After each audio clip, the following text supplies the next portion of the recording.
जय Hind friend, India और pride में आप सभी का स्वागत है। Friends, UGC NEET paper first unit 10 जो कि हायर एजुकेशन से रिलेटेड यूनिट है, उनसे जो प्रीवियस में क्वेश्चन आए हैं उन पे हम डिस्कशन कर रहे हैं। और देखिए यहाँ पे जो क्वेश्चन है, ग्रॉस इनरोलमेंट रेशियो से जीईआर यानी gross enrolment ratio in higher education, उच्च शिक्षा में जो सकल नामांकन अनुपात है उसकी गणना कैसे की जाती है। हमें इस फॉर्मूले को ध्यान में रखना है कि हायर एजुकेशन में ग्रॉस इनरोलमेंट रेशियो का ये जो है फॉर्मूला है ना। तो यहाँ पे आपको सीधे देखना है कि इसका फॉर्मूला क्या है। तो विकल्प ए जो है, हायर एजुकेशन में नामांकन की संख्या कितनी है और 18 से 23 आयु समूह में कुल जनसंख्या गुणे 100 कर दीजिए। तो विकल्प ए, सकल नामांकन अनुपात एक सांख्यिकी मापन है जिसका उपयोग शिक्षा में नामांकित विद्यार्थियों की संख्या ज्ञात करने में किया जाता है। उच्च शिक्षा में सकल नामांकन अनुपात की गणना 18 से 23 आयु वर्ग समूह के लिए किया जाता है और इसकी गणना इस तरीके से की जाती है। देखिए यहाँ पे दिया गया है कि आगे, the disability characterised by significant limitation in both intellectual functioning and adaptive behaviour as expressed in conceptual, social and practical adaptive skill is known as articulation disorder, intellectual disability, cognitive impairment, general learning disability, hyperactivity। तो यहाँ पे ऐसी असमर्थता जिसमें बौद्धिक क्रियात्मकता तथा अनुकूलित व्यवहार जैसा कि वह अवधारणात्मक, सामाजिक तथा प्रायोगिक अनुकूलन कौशल में परिलक्षित होता में महत्वपूर्ण परिसीमन देखा गया, क्या कहलाता है। इसमें अभिव्यक्तिकरण विकार, बौद्धिक असमर्थता, संज्ञानात्मक दुर्बलता, सामान्य अधिगम असमर्थता, इनमें से क्या कहलाता है, हमें ये ध्यान देना है। तो ऐसी असमर्थता जिसमें बौद्धिक क्रियात्मकता तथा अनुकूलित व्यवहार जैसा कि वह अवधारणात्मक, सामाजिक तथा प्रायोगिक अनुकूलन कौशल में परिलक्षित होता है, महत्वपूर्ण परिसीमन देखा जाता है। बौद्धिक असमर्थता, संज्ञानात्मक दुर्बलता तथा सामान्य अधिगम असमर्थता इसे कहा जाता है। देखिए, संज्ञानात्मक दुर्बलता क्या होता है कि किसी भी व्यक्ति विशेष को याद रखने में, नई चीजें सीखने में या ध्यान केंद्रित करना है, यानी संज्ञान में कोई भी चीज लेना, उसमें वो बच्चा कमजोर हो। कोई भी व्यक्ति विशेष चीजों को याद रखना, नई चीजें सीखना, ध्यान केंद्रित करना या दैनिक जीवन को प्रभावित करने वाले निर्णय लेने में परेशानी होना, तो वहां पे संज्ञानात्मक दुर्बलता होता है। बौद्धिक असमर्थता, जब किसी व्यक्ति के द्वारा एक सीमा तक ही सीखने या काम करने का जो किया जाता है तो उसे बौद्धिक क्षमता कहते हैं, उसे बौद्धिक असमर्थता कहते हैं। यहाँ पे मैच लिस्ट 1 to 2 यहाँ पे आपको दिया है कि इस्टेब्लिशमेंट ऑफ नैक, नैक जो है इंस्टीट्यूशन जो है, इसकी स्थापना कब हुआ था, या एनसीटीई का कब हुआ था, या एआईसीटी का क्या हुआ था, आईसीएसएसआर, इन सारी की स्थापना जो है, इनका डेट ध्यान से याद करना है आपको। देखिए यहाँ पे नैक का है 1994, 1994, एनसीटी का 1995 है, एआईसीटी की स्थापना 1945 में है ना, और जो है आईसीएसएसआर इसका है 1969 में। तो जितने भी हायर एजुकेशन, उनके मुख्यालय कहाँ पे हैं, जो इम्पोर्टेंट जो संस्थाएं हैं, जैसे नैक हो गया, एनसीटी है, एआईसीटी है और आईसीएसएसआर, इन सबको ये क्रम से ये ध्यान रखना है। दूसरा ये है कि हायर एजुकेशन में जो दिया है कि इनके शिक्षक को कतिपय मूल्यों को अनिवार्य रूप से आत्मसात करना चाहिए और उसे छात्रों के साथ एक शिक्षक के रूप में काम करना चाहिए निष्ठापूर्वक। यानी एक तो आपको ये दिया कि ये टीचर आप जो हायर एजुकेशन मस्ट है imbibe certain values and must. जो हायर एजुकेशन में एक टीचर होता है उसके अंदर क्या हो, तो उच्च शिक्षा के शिक्षक को कतिपय मूल्यों को अनिवार्य रूप से आत्मसात करना चाहिए और उसे छात्रों के साथ एक शिक्षक के रूप में काम करना चाहिए, या जो है present and ideal of working, निष्ठापूर्वक वो काम करे, विषय और छात्रों से प्रेम हो, छात्रों तक सूचना का प्रभावशाली तरीके से प्रेषण हो, अध्यापन के दौरान सूचना और संप्रेषण प्रौद्योगिकी का प्रयोग करें। तो यहाँ पे हमें ध्यान रखना है कि उच्च शिक्षा के शिक्षक को कतिपय मूल्यों को अनिवार्य रूप से आत्मसात करना चाहिए और उसे निम्नलिखित कथनों का अनुसरण भी करना चाहिए। निष्ठापूर्वक काम करने का आदेश प्रस्तुत करना चाहिए, विषय और छात्रों से प्रेम होना चाहिए, व्यक्तित्व का प्रभावी छाप रखना चाहिए। तो हायर एजुकेशन में इन कुछ चीजों को ध्यान में रखना चाहिए कि निष्ठापूर्वक काम करे, विषय और छात्रों से प्रेम करे, व्यक्तित्व को प्रभावी ढंग से रखें। और यूजीसी ने जो हायर एजुकेशन है उनकी सभी शाखाओं के लिए पूर्व स्नातक कोर्स के लिए 6 महीने के मॉड्यूल पाठ्यक्रम को अधिदेश दिया है, जिसका उद्देश्य क्या है।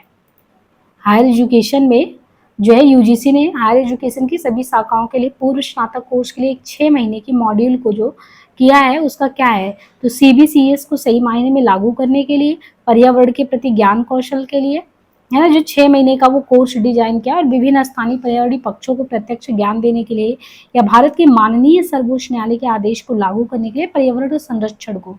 हमें यहाँ पे ये ध्यान रखना कि यूजीसी ने क्या ऐसा हायर एजुकेशन की जितनी भी शाखाएं हैं उनके लिए जो पूर्व स्नातक, स्नातक से पूर्व जो कोर्स के लिए 6 महीने का जो मॉड्यूल है, उस मॉड्यूल में ऐसा क्या रख दिया है जिसको इम्प्लीमेंट करना है सभी को। तो यूजीसी का जो पूर्ण रूप से जो यूजीसी यूनिवर्सिटी ग्रांट कमीशन है, जो उच्च स्तर पर प्रभावी शिक्षा के लिए जो एक स्वतंत्र संस्था के रूप में काम करता है, वह स्नातक से पहले यानी ग्रेजुएशन से पहले जो 6 महीने का मॉड्यूल है उसमें उसने कहा है कि आपको पर्यावरण के प्रति ज्ञान कौशल और अभिवृत्ति को बढ़ाना है।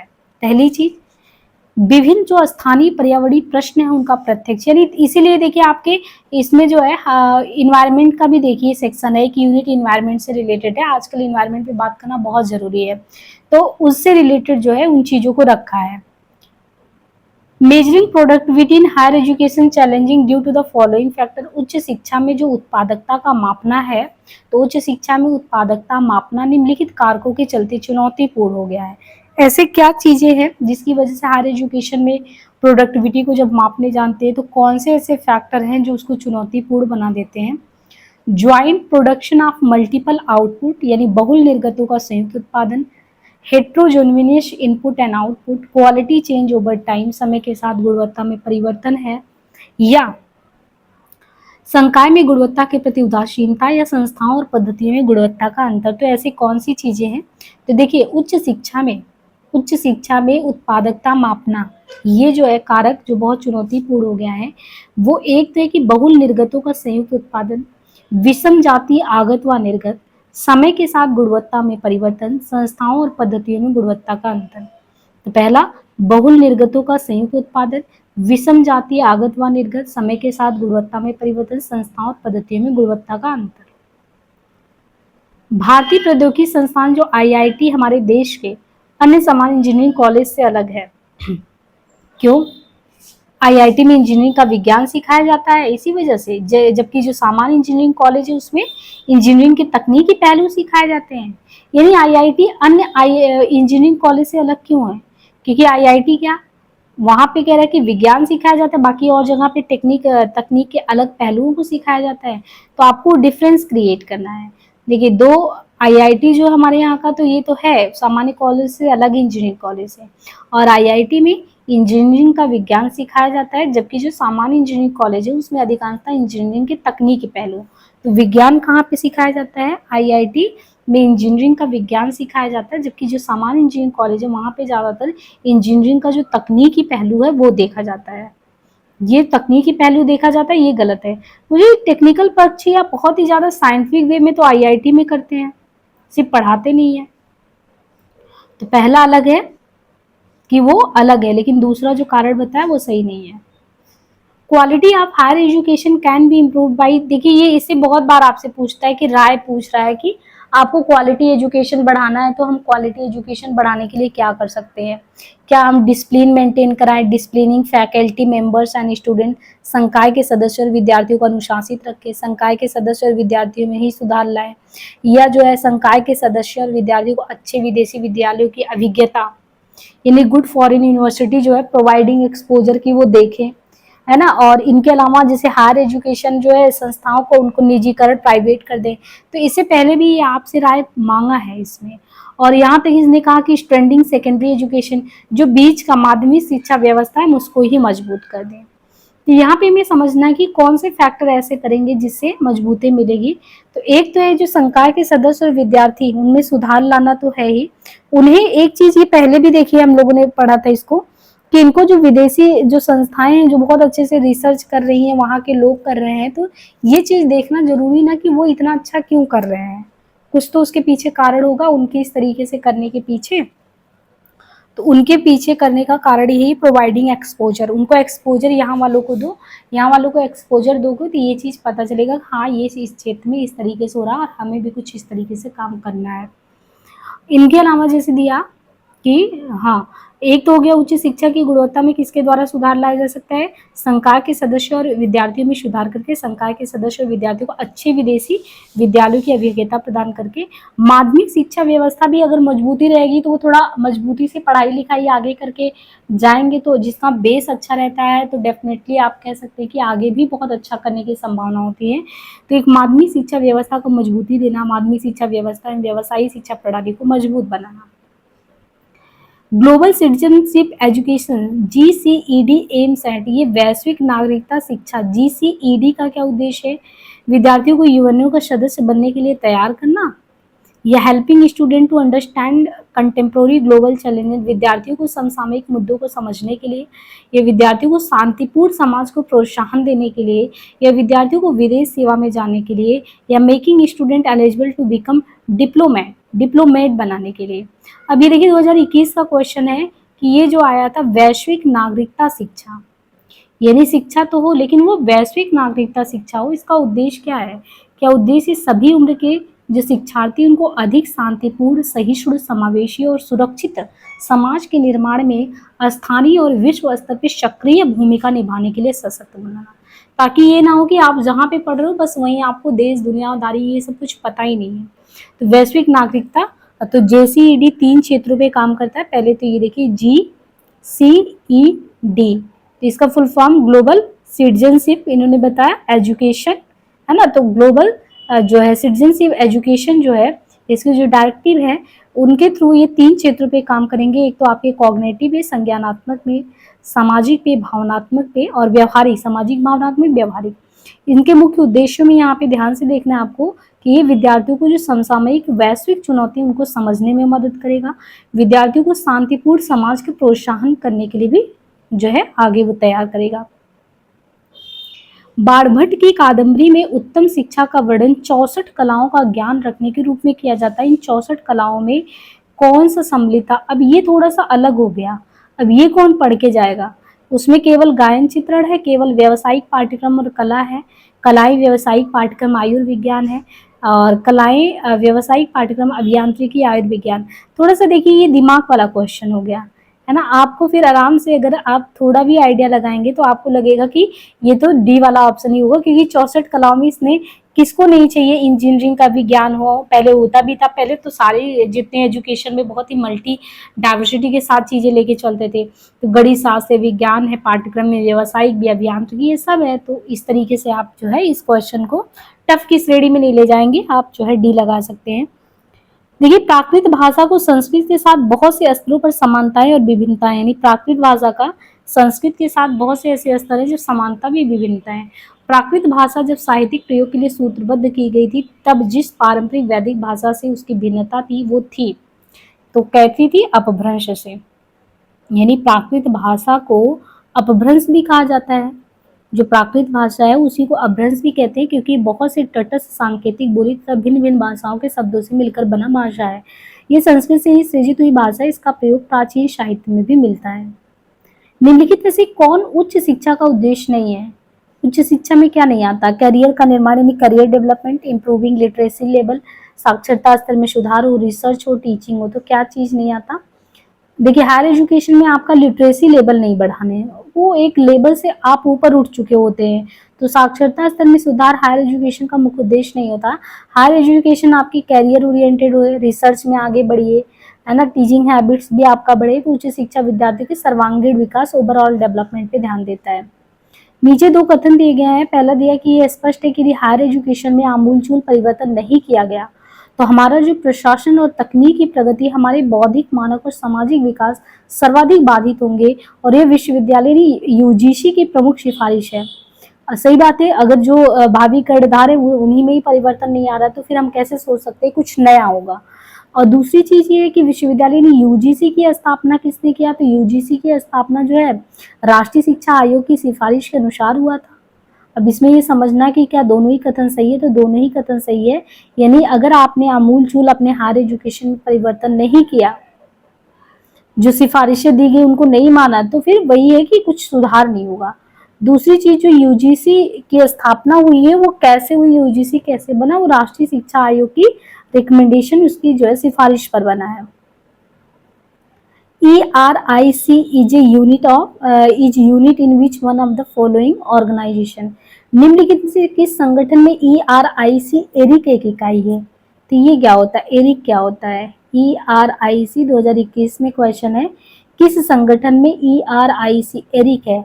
NCT, NCERT, NIPA, NRF। तो एरिक क्या होता है? एरिक का पूरा नाम है एजुकेशन रिसर्च एंड इंफॉर्मेशन। ये ध्यान रखिए, पूरा फुल फॉर्म भी पूछ सकते हैं कभी भी।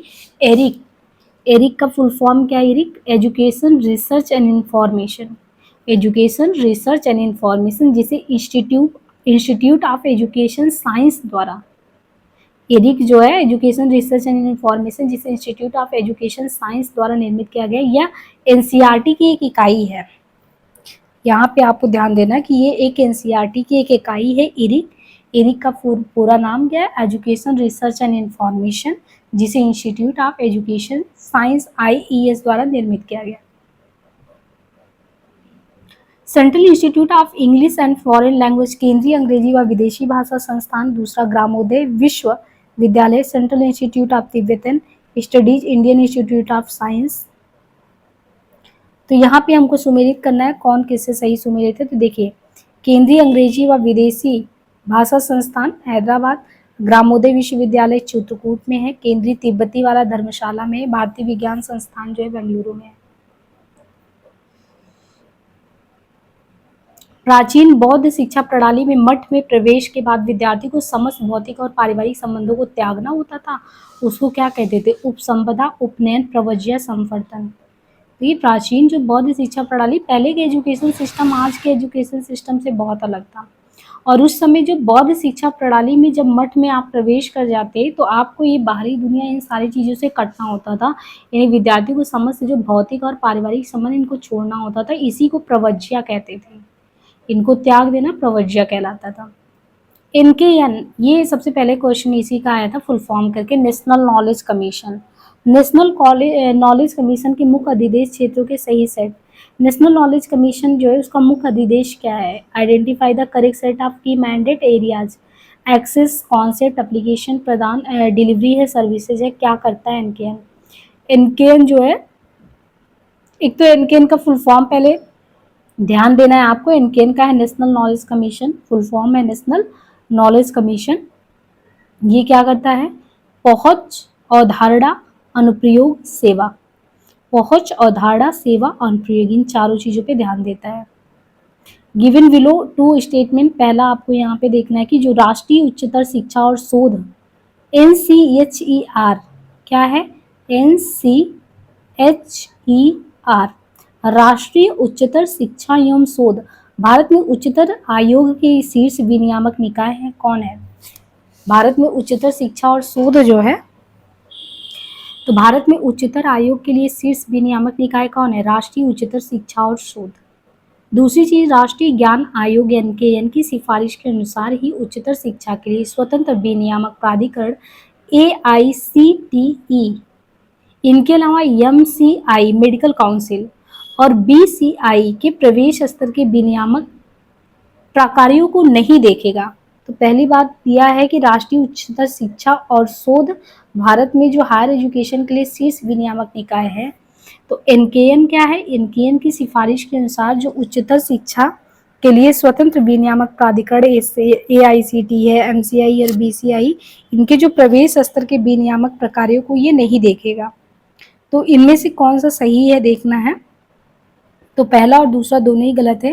राष्ट्रीय उच्चतर शिक्षा एवं शोध जो NCHER, भारत में जो शोध कार्य के लिए सबसे उच्चतर संस्था कौन सा है? एक तो ये ध्यान रखना आपको कि राष्ट्रीय उच्चतर शिक्षा और शोध NCHER भारत में जो कि शोध कार्य के लिए शीर्ष निकाय है। नई शिक्षा नीति 20 की सिफारिश के अनुसार उच्चतर शिक्षा के लिए स्वतंत्र विनियामक प्राधिकरण AICTE, MCI और BCI के प्रवेश स्तर के विनियामक प्रकारों को देखेगा। यानी ये NCHER जो है, AICTE, MCI, इनके काम को देखेगा। ये न्यू एजुकेशन पॉलिसी 2020 में कहा गया है।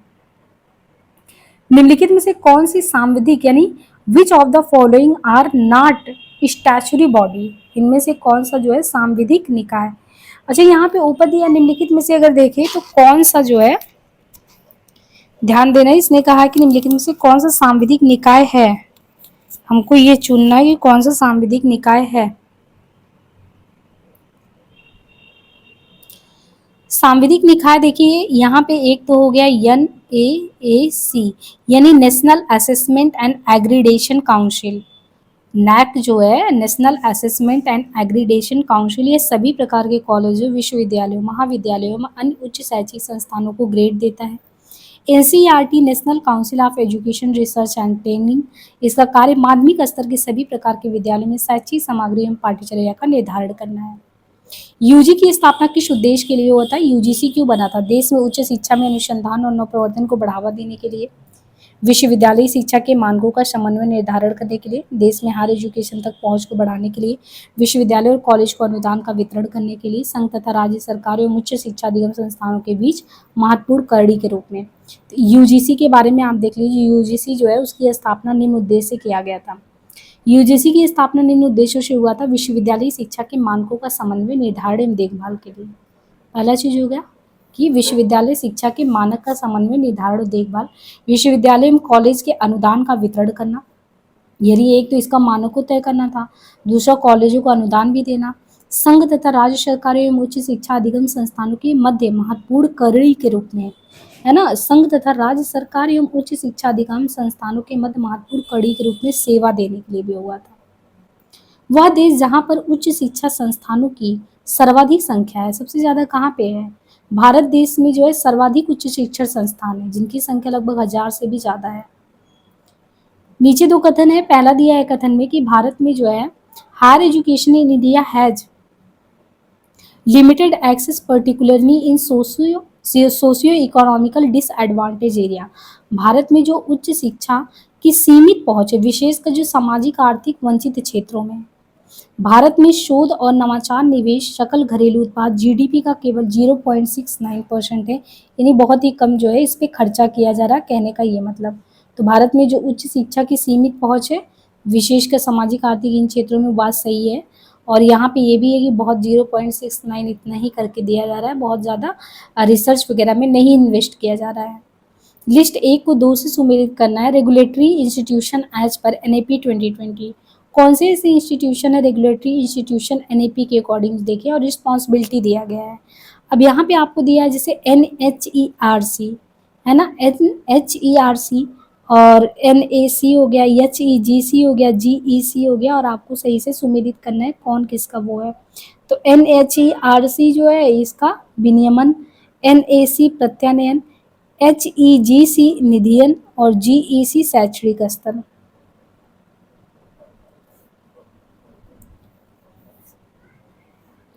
तक्षशिला उज्जैन विक्रमशिला मान्यखेत, कौन सा किस लिए प्रसिद्ध था? तक्षशिला जो है खगोल शास्त्र, उज्जैन जो है चिकित्सा के लिए। तक्षशिला खगोल शास्त्र, उज्जैन जो है चिकित्सा से, विक्रमशिला द्वितीय चिंतन से, मान्यखेत जो है तांत्रिक शिक्षा से।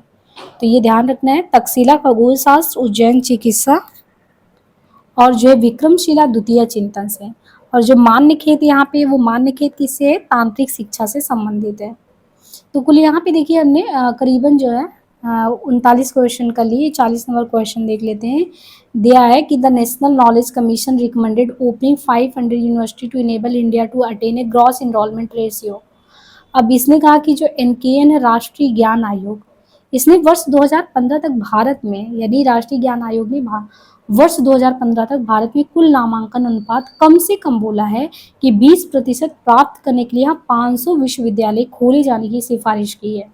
पहली बात।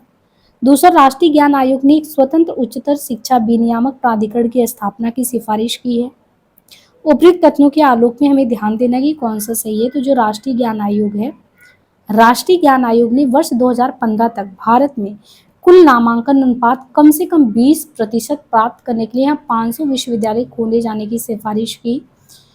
और NKN ने एक स्वतंत्र उच्चतर शिक्षा विनियामक प्राधिकरण की स्थापना की सिफारिश की। ये कथन दूसरा भी सही है। अब जो आगे हम क्वेश्चन देखेंगे वो नेक्स्ट पार्ट में देखेंगे, हायर एजुकेशन से रिलेटेड। अभी एक आपको आइडिया लग रहा होगा कि हायर एजुकेशन से इस तरीके से क्वेश्चन जो है बनते हैं। बाकी आपको teaching aptitude, research aptitude, ICT, इनसे क्वेश्चन कराए जा रहे हैं, उनको भी देखते रहिए कि ऐसे प्रीवियस में क्वेश्चन आए हैं।